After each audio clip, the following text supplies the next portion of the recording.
Hi everyone, welcome back to Sara's Bites. Today I wanted to show you how to make this delicious, moist pumpkin bread, especially since fall is right around the corner. So let's get started. Grab a large mixing bowl, and to that you're going to add in 1 cup of self-rising flour as well as a half a teaspoon of baking powder.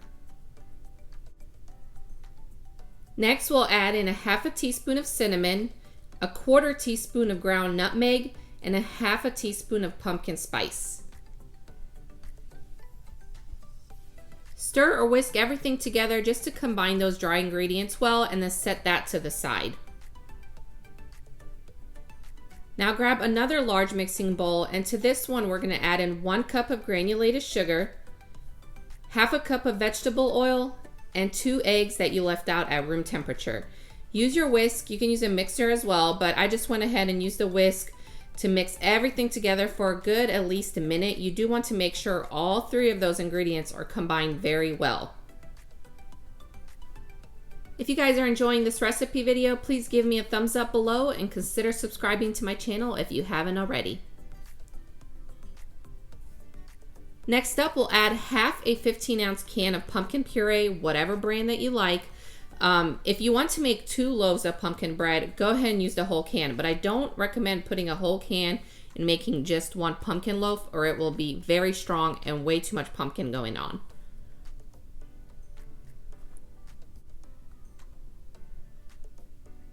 Grab your dry ingredients, dump all of those into the wet, and just go ahead and give it a nice stir again, so another 30 seconds to a minute, because we want to make sure all of these blend well and everything is incorporated.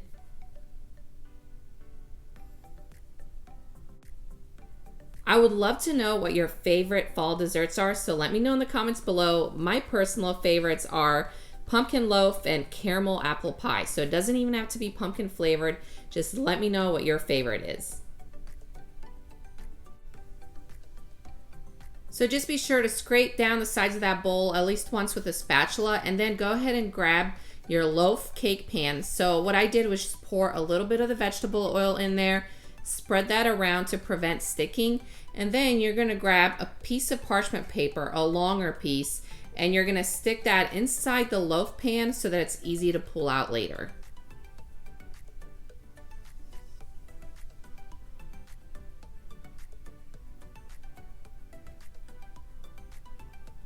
Make sure your oven is already preheating to 350 by now, and go ahead and pour all that batter into the loaf pan.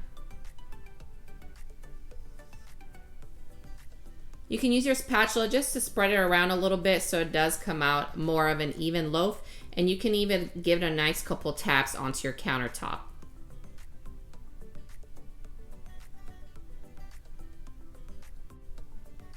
Bake your pumpkin loaf at 350 degrees for about 45 to 50 minutes, or until a toothpick comes out clean.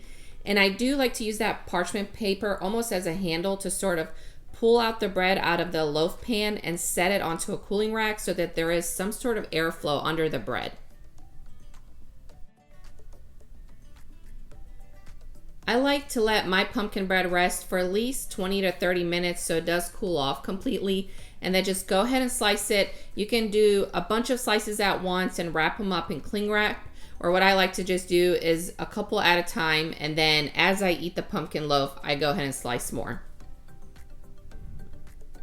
Thank you guys so much for watching and stopping by my channel. Please check out my website at sarasbites.com for printable instructions, and let me know if you guys have any recipe suggestions for the future.